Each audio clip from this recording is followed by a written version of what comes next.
ఒక సాఫ్ట్వేర్ భార్యాభర్తలు ఇద్దరు ప్రేమించి పెళ్లి చేసుకున్నారు. పెళ్ళైన 3వ రోజు నైట్ డిన్నర్ పెట్టుకున్నారు స్పెషల్గా.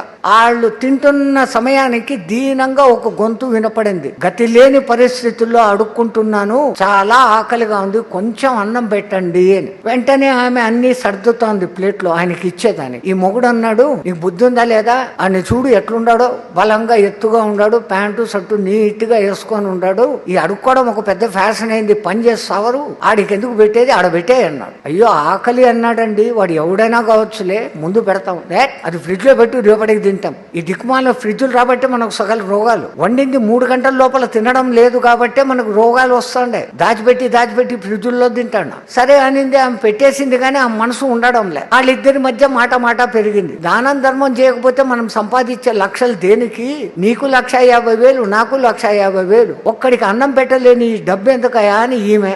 కూడబెట్టాలా, రేపొద్దున మన కొడుకులు వస్తారు, మనవాళ్ళు వస్తారు, కూడబెట్టాలా.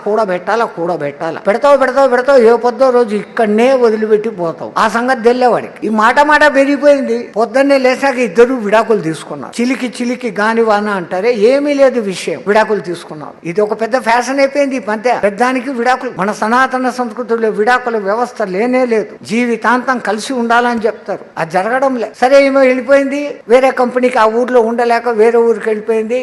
ఇంకా పెద్ద ఉద్యోగం, 2 లక్షల ఉద్యోగంలో చేరింది. 6 నెలలు హ్యాపీగా గడిచినాయి. 6 నెలలు అయినాక ఆ కంపెనీకి సీఈఓగా ఒకడు వచ్చాడు, యంగ్ మ్యాన్. ఆమెకు ఈమెకు ఇద్దరి మధ్య కొంచెం అనుబంధం కలిసింది. ఆమె తన గురించి చెప్పింది, నాకు ఇంతకు ముందే పెళ్లైంది, ఆ మొగుడు సరైన బుద్ధి లేనోడు కాదు, డబ్బులు ఉండేగాని దానా ధర్మాలు చేయడు, డబ్బులు ఉండేగాని పూజా పునస్కారాలు చేయడు, కనీసం వాడి కోసం వాడు బాగుండేదానికి వాడు కనుక్కునే ధ్యానం కూడా చేయడు. ఆ 3 రోజుల్లోనే వాడి బతుకు తెలిసిపోయింది, విడాకులు ఇచ్చాను అనింది. మళ్ళీ ఏం చేస్తావు అంటే, నిన్ను పెళ్లి చేసుకుంటాను అనింది. ఓకే, నాకు కూడా ఇష్టము అన్నాడు. ఇద్దరు పెళ్లి చేసుకున్నారు. వాళ్ళు కూడా 3వ దినం భోజనం చేస్తా అంటే మళ్ళీ దీనంగా ఒక గొంతు వినపడింది, అమ్మా చాలా ఆకలి అవుతుంది, అన్నం పెట్టండి అని. ఆ మొగుడు అన్నాడు, మనం కావాలంటే మళ్ళా వండుకొని తినొచ్చు, ఈ వేడి పదార్థాలు అన్ని నీది నాదే కలిపి పెట్టు, వాడు ఎంత ఆకలిగా ఉన్నాడో మన ఇద్దరిది కలిపి తిని వాడు తృప్తిగా ఉంటాడు అన్నాడు. ఆమె అనుకునింది, ఆహా ఆ మొగుడుగాడు అట్లా, ఈ మొగుడుగాడు ఇట్లా అని మొత్తంగా ప్లేట్ తీసుకొని పోయి బయటికి పోయింది. ఆయనకి ఏసి లోపలికి వచ్చి లబ్బమని ఏడుస్తా కూర్చుంది. అదెందుకు ఏడుస్తాండావు అంటే,